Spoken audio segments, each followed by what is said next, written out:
আসসালামু আলাইকুম সবাইকে আবারও স্বাগত জানাচ্ছি শর্ট ট্রিক সলিউশনে।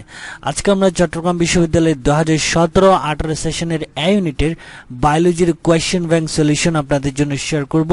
সাথে সাথে প্রতিটা প্রশ্নের সাথে সম্পর্কিত গুরুত্বপূর্ণ তথ্যগুলো আপনাদের জন্য শেয়ার করব। চলুন তাহলে শুরু করি। গ্লাইকোলাইসিস প্রক্রিয়ায় সর্বশেষ উৎপাদিত বস্তু কি? Citric acid, malic acid, pyruvic acid और ল্যাকটিক অ্যাসিড। এই কোয়েশ্চেনের অ্যান্সার আপনাদেরকে বলার আগে এই কোয়েশ্চেন রিলেটেড আরও কিছু গুরুত্বপূর্ণ তথ্য আপনাদের জন্য শেয়ার করব, যেগুলো ভর্তি পরীক্ষার জন্য খুবই গুরুত্বপূর্ণ।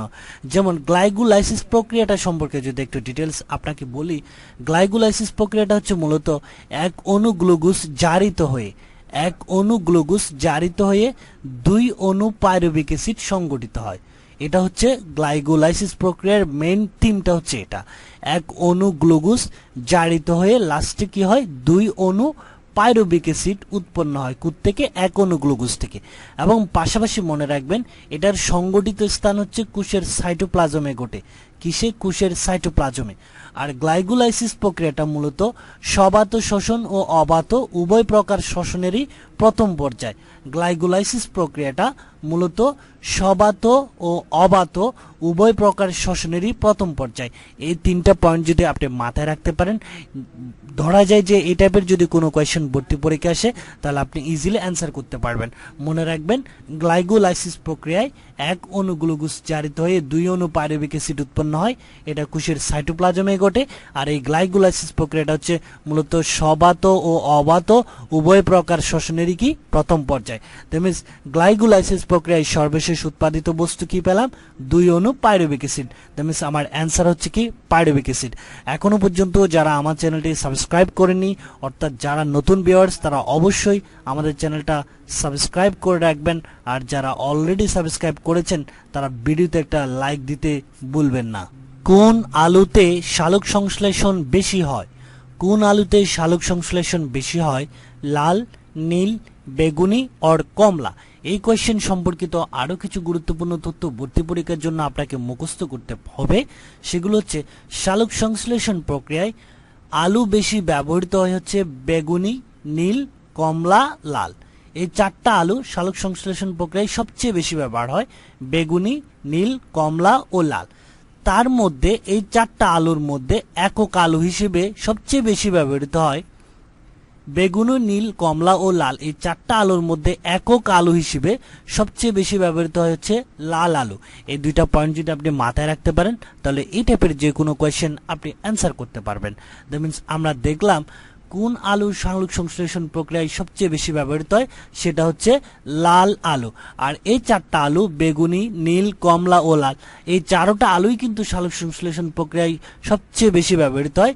তার মধ্যে লাল আলুটা একক আলু হিসেবে সবচেয়ে বেশি ব্যবহৃত হয়। আমরা প্রতিটা কোয়েশ্চেনের সাথে আপনাদের জন্য এরকম গুরুত্বপূর্ণ নোটসগুলো শেয়ার করতেছি। আপনি একটু কষ্ট করে ভিডিওটা শেষ পর্যন্ত কন্টিনিউ করুন। কোন এনজাইমটি ডিএনএ কর্তনের আণবিক কাছি? কোন এনজাইমটি ডিএনএ কর্তনের আণবিক কাছি? রেস্ট্রিকশন, পলিমারেজ, লাইগেজ নাকি ট্রান্সক্রিপ্টেজ? এই কোয়েশ্চেন সম্পর্কিত যে গুরুত্বপূর্ণ তথ্যগুলো ভর্তি পরীক্ষার জন্য আপনাকে মাথায় রাখতে হবে সেটা হচ্ছে এই চারটা ইনফরমেশন। যে কোনো একটা ইনফরমেশন যে কোনো টাইমে ভর্তি পরীক্ষায় চলে আসতে পারে। যেমন ডিএনএ লাইগেজ এনজাইমটা ব্যবহার করা হয় ডিএনএ অনুলিপনের জন্য। কোয়েশ্চেনটা হতে পারে ডিএনএ অনুলিপনের জন্য কি ব্যবহার করা হয়? তার মানে ডিএনএ অনুলিপনের জন্য ডিএনএ লাইগেজ এনজাইম ব্যবহার করা হয়। আর ডিএনএ পলিমারেজ এনজাইমটা ডিএনএ খণ্ডকে জোড়া লাগাতে ব্যবহার করা হয় ডিএনএ পলিমারেজ, মনে রাখবেন। আর রেস্ট্রিকশন এনজাইম যেটা, সেটা ডিএনএ কর্তনে। দ্যাট মিন্স ডিএনএ কর্তনে কোনটা ব্যবহার করা হয়, সেটা হচ্ছে রেস্ট্রিকশন এনজাইম। আর আরএনএ পলিমারেজ এনজাইমটা ব্যবহার করা হয় ট্রান্সক্রিপশনে।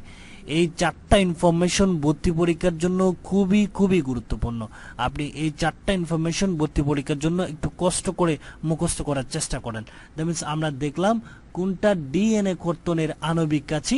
ডিএনএ কর্তনে ব্যবহার করা হচ্ছে রেস্ট্রিকশন এনজাইম। আপনি এই 4টা ইনফরমেশন ভর্তি পরীক্ষার জন্য মুখস্থ করবেন। যে কোনো একটা ইনফরমেশন দিয়ে আপনাকে কোয়েশ্চেন করা হতে পারে। বলা হতে পারে ডিএনএ খণ্ডকে জোড়া লাগাতে কোনটা ব্যবহার করা হয়, যেমন ডিএনএ পলিমারেজ, অথবা ডিএনএ অনুলিপনের জন্য কোন এনজাইম ব্যবহার করা হয়, সেক্ষেত্রে হচ্ছে ডিএনএ লাইগেজ। আপনি কষ্ট করে এই 4টা ইনফরমেশন একটু মুখস্থ করেন। সিটু কনজারভেশনের উদাহরণ হলো সিটু কনজারভেশনের উদাহরণ হলো game reserve, botanical garden, safari park or eco park. এই কোয়েশ্চেন রিলেটেড যে গুরুত্বপূর্ণ তথ্যগুলো আপনাকে ভর্তি পরীক্ষার জন্য মুখস্থ করতে হবে সেগুলো হচ্ছে কনজারভেশন দুই ভাবে হয়। একটা হচ্ছে ইন সিটু মাধ্যম আর একটা হচ্ছে এক্স সিটু মাধ্যমে। এই দুইটা থেকে কিন্তু ভর্তি পরীক্ষায় প্রায় সময় কোয়েশ্চেন হয়। তো আপনাকে উদাহরণগুলো একটু কষ্ট করে মুখস্থ করতে হবে ভর্তি পরীক্ষার জন্য। ইনসিটু কনজারভেশনের উদাহরণ হচ্ছে জাতীয় উদ্ভিদ উদ্যান, ইকো পার্ক, সাফারি পার্ক, বনজীব অভয়ারণ্য, গেম রিজার্ভ, মৎস্য অভয়ারণ্য। এই 6টা উদাহরণ আপনি ভর্তি পরীক্ষার জন্য মুখস্থ রাখবেন। এগুলা ইনসিটু কনজারভেশনের উদাহরণ। আর এক্সিটু কনজারভেশনের উদাহরণ হচ্ছে botanical garden, seed bank, field জিন ব্যাংক, তারপরে ইনভেট্রু সংরক্ষণ, ডিএনএ সংরক্ষণ, পরাগরেণু সংরক্ষণ। এগুলো হচ্ছে এক্সিটু কনজারভেশনের উদাহরণ। এখানে একটা আপনাকে টিপস বলতে পারি, আপনি যে কোনো একটা কনজারভেশনের উদাহরণগুলো কষ্ট করে মুখস্থ রাখবেন। সাপোজ মনে করেন আপনি এক্সিটু কনজারভেশনের এই 6টা উদাহরণ মনে রাখবেন, তো বাকি যে উদাহরণগুলো থাকবে অপশনে সেগুলো মনে রাখবেন ইনসিটু কনজারভেশনের উদাহরণ। সো আপনাকে কষ্ট করে তখন আর 2টা কনজারভেশনের উদাহরণ মনে রাখতে হবে না। আপনি কষ্ট করে একটা কনজারভেশনের উদাহরণ মনে রাখবেন, ওইগুলো ছাড়া অপশনে যেগুলো থাকবে এগুলো হচ্ছে অন্য কনজারভেশনের উদাহরণ। দ্যাট মিন্স আমরা এই কোয়েশ্চেনের অ্যান্সার এখন বলতে পারবো এক্সিটু কনজারভেশনের উদাহরণ হচ্ছে বোটানিক্যাল গার্ডেন। বোটানিক্যাল গার্ডেনটা হচ্ছে এক্সিটু কনজারভেশনের উদাহরণ। আমি আপনাকে যে টিপসটা বললাম আপনি সেই টিপসটা অ্যাপ্লাই করেন। আপনি যে কোনো একটা কনজারভেশনের যে উদাহরণগুলো দেওয়া আছে এই উদাহরণগুলো কষ্ট করে মনে রাখেন। উদ্ভিদ কোষের অনন্য বৈশিষ্ট্য হলো রাইবোজোম, মাইটোকন্ড্রিয়া, কোষ প্রাচীর, নিউক্লিয়াস। এই কোয়েশ্চেনটা দেখে আপনার মনে হচ্ছে কোয়েশ্চেনটা কমন পড়ে গেছে, বাট আমি আপনাকে এই কোয়েশ্চেনের অ্যান্সার শেখানোর জন্য চাচ্ছি না। এই কোয়েশ্চেন সম্পর্কিত আরো কিছু গুরুত্বপূর্ণ তথ্য শেখাতে চাচ্ছি ভর্তি পরীক্ষার জন্য।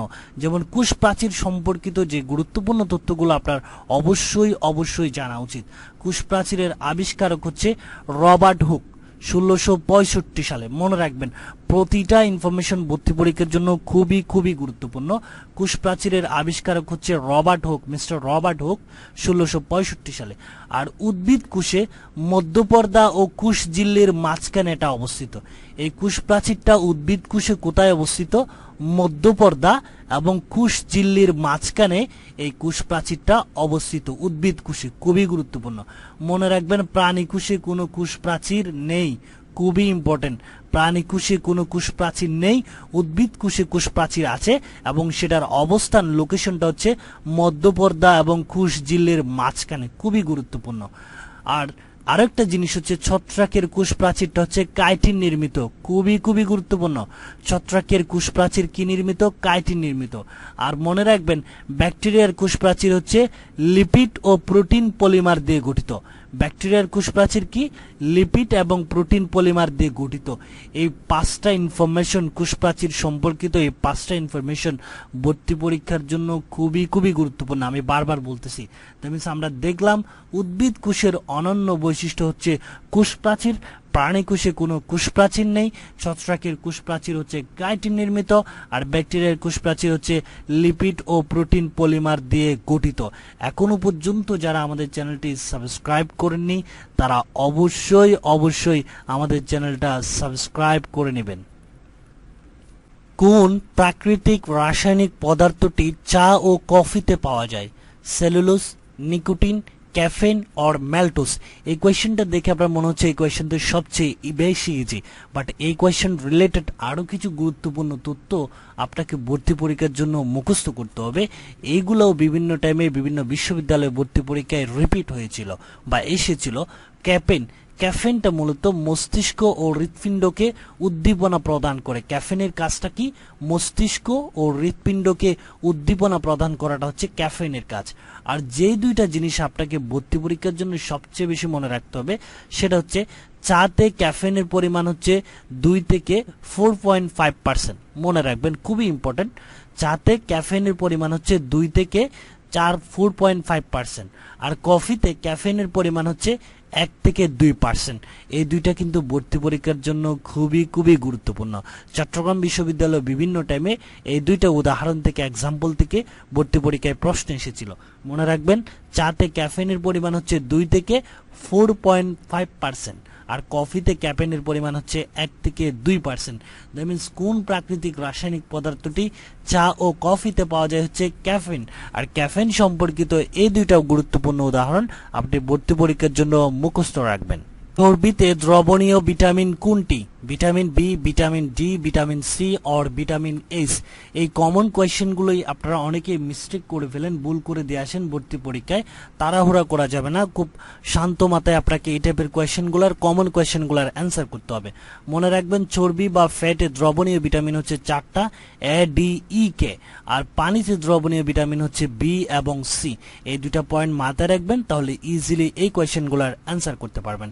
দ্যাট মিনস আমরা দেখলাম চর্বিতে দ্রবণীয় ভিটামিন হচ্ছে 4টা, এ, ডি, ই, কে। এ, ডি, ই এবং কে। অপশনে কি আছে দেখেন, অপশনে আছে ভিটামিন ডি, তাহলে অ্যান্সার হবে কি ভিটামিন ডি। আশা করি বুঝতে পেরেছেন। কোনটি সাধারণ স্টার্ট কোডন? এই কোয়েশ্চেনটা দেখেই মনে হচ্ছে এই কোয়েশ্চেন তো কমন পড়ে গেছে, বাট এই কোয়েশ্চেনগুলাই কিন্তু ভর্তি পরীক্ষায় সবাই ভুল করে দিয়ে আসে। এইসব কোয়েশ্চেনের অ্যান্সার দেখানোর জন্য আপনাকে খুব শান্তভাবে এসব কোয়েশ্চেনের অ্যান্সারগুলো দেখাতে হবে। মনে রাখবেন, সূচনা কোডন হচ্ছে মাত্র একটা। সূচনা কোডন বা স্টার্ট কোডন যেটাই থাকে সেটা হচ্ছে মাত্র একটা, সেটা হচ্ছে এ, ইউ, জি। খুব শান্তভাবে মনে রাখবেন এবং শান্তভাবে অ্যান্সারগুলো দাগাবেন। সূচনা কোডন হচ্ছে মাত্র একটা, সেটা হচ্ছে এ, ইউ, জি। আর সমাপ্তি কোডন হচ্ছে 3টা। সমাপ্তি কোডন কয়টা? 3টা। একটা হচ্ছে ইউ, এ, একটা হচ্ছে ইউ, এ, জি, আরটা হচ্ছে ইউ, জি, এ। এই 3টা হচ্ছে সমাপ্তি কোডন। আর সূচনা কোডন বা স্টার্ট কোডন হচ্ছে একটা, সেটা হচ্ছে এ, ইউ, জি। এই দুইটা তথ্য, এই দুইটা ইনফরমেশন আপনি মনে রাখবেন বা মুখস্থ করবেন ভর্তি পরীক্ষার জন্য, তাহলে ইজিলি এই টাইপের কোয়েশ্চেনগুলো আপনি অ্যান্সার করতে পারবেন। তার মানে আমরা দেখলাম কোনটি সাধারণ স্টার্ট কোডন বা সূচনা কোডন, সেটা হচ্ছে কি এ, ইউ, জি। সেটা কি এ, ইউ, জি। দ্যাট মিনস আমার অ্যান্সার হচ্ছে কি এ, ইউ, জি। আপনি এই দুইটা তথ্য ইন ডিটেলসে মনে রাখার চেষ্টা করবেন। কোনটিতে ক্লোরোফিল থাকে না? কোনটিতে ক্লোরোফিল থাকে না? শৈবাল, ছত্রাক, সাইনোব্যাকটেরিয়া অর ব্রায়োফাইটা? এই কোয়েশ্চেন সম্পর্কিত রিলেটেড যে গুরুত্বপূর্ণ তথ্যগুলো আপনাকে ভর্তি পরীক্ষার জন্য মুখস্থ করতে হবে সেটা হচ্ছে ছত্রাকের বৈশিষ্ট্য। ছত্রাকের বৈশিষ্ট্যটা যদি আপনার মনে থাকে, ছত্রাক হচ্ছে এরা ক্লোরোফিল বিহীন জীব। ছত্রাক কি? ক্লোরোফিল বিহীন জীব। কোষ প্রাচীর হচ্ছে কাইটিন নির্মিত। প্রতিটা বৈশিষ্ট্য কিন্তু ভর্তি পরীক্ষার জন্য খুবই ইম্পর্টেন্ট। যে কোনো একটা বৈশিষ্ট্য দিয়ে আপনাকে কোয়েশ্চেন করা হতে পারে। তার মানে ছত্রাকের বৈশিষ্ট্যের মধ্যে দেখলাম এরা ক্লোরোফিল বিহীন জীব, কোষ প্রাচীরটা কাইটিন নির্মিত, এবং কোষে সঞ্চিত খাদ্য হচ্ছে গ্লাইকোজেন। কোষে সঞ্চিত খাদ্য কি? গ্লাইকোজেন। খুবই ইম্পর্টেন্ট। এদের পরিবহন তন্ত্র নেই, জননাঙ্গ এককোষী, এবং স্ত্রী জননাঙ্গ থাকা অবস্থায় জাইগোট বহুকোষী ভ্রূণে পরিণত হয় না। ছত্রাকের এই 5টা বৈশিষ্ট্য ভর্তি পরীক্ষার জন্য আপনাকে একটু কষ্ট করে মুখস্থ করতে হবে, তাহলে আপনি ছত্রাক সম্পর্কিত যদি কোনো কোয়েশ্চেন আসে তাহলে ইজিলি অ্যান্সার করতে পারবেন। মনে রাখবেন, এরা ক্লোরোফিল বিহীন জীব, কোষ প্রাচীর হচ্ছে কাইটিন নির্মিত, এবং কোষের সঞ্চিত খাদ্য হচ্ছে কি? গ্লাইকোজেন। এদের কোনো কি নেই? পরিবহন তন্ত্র নেই। তার মানে আমরা দেখলাম কোনটিতে ক্লোরোফিল থাকে না, তার মানে ক্লোরোফিল বিহীন জীব হচ্ছে কি? ছত্রাক। ছত্রাক হচ্ছে কি? ক্লোরোফিল বিহীন জীব। আপনি কষ্ট করে এই 5টা ইনফরমেশন ছত্রাকের একটু মুখস্থ করার চেষ্টা করেন। কলার একমাত্র জীবিত উপাদান কোনটি? Trachea, tracheid, vessel or xylem parenchyma? এই কোয়েশ্চেন সম্পর্কিত যে গুরুত্বপূর্ণ তথ্যগুলো আপনাকে মুখস্থ করতে হবে ভর্তি পরীক্ষার জন্য সেটা হচ্ছে জাইলেম ফাইবার, যেটা সেটা উড ফাইবার নামেও বেশি পরিচিত। খুবই ইম্পর্টেন্ট, ভর্তি পরীক্ষায় অনেকবার এসেছিল। জাইলেম ফাইবারটা কি নামে পরিচিত? উড ফাইবার নামেও পরিচিত। আর ফ্লোয়েম ফাইবার যেটা, সেটার উদাহরণ মনে রাখবেন শন, তিসি, গাঁজা। এগুলো হচ্ছে ফ্লোয়েম ফাইবারের উদাহরণ। আর জাইলেম টিস্যু বা কলার একমাত্র জীবিত উপাদান হচ্ছে জাইলেম প্যারেনকাইমা। Xylem parenchyma.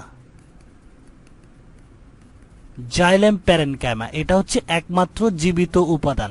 তার মিনস মনে রাখবেন জাইলেম কলার একমাত্র জীবিত উপাদান হচ্ছে কোনটা? Xylem parenchyma. জাইলেম কলা বা টিস্যুর একমাত্র জীবিত উপাদান হচ্ছে জাইলেম প্যারেনকাইমা। আর মনে রাখবেন জাইলেম ফাইবারটা উড ফাইবার নামেও পরিচিত। আর ফ্লোয়েম ফাইবারের উদাহরণ হচ্ছে শন, তিসি এবং গাঁজা, এগুলো হচ্ছে ফ্লোয়েম ফাইবারের উদাহরণ। আজকে এই পর্যন্তই। পরবর্তী ভিডিও দেখার আমন্ত্রণ জানিয়ে আজকের ভিডিওটা এখানে শেষ করছি। আর যারা এখনো পর্যন্ত আমার চ্যানেলটি সাবস্ক্রাইব করেননি তারা অবশ্যই আমাদের চ্যানেলটা সাবস্ক্রাইব করে রাখবেন। Thanks for watching the video.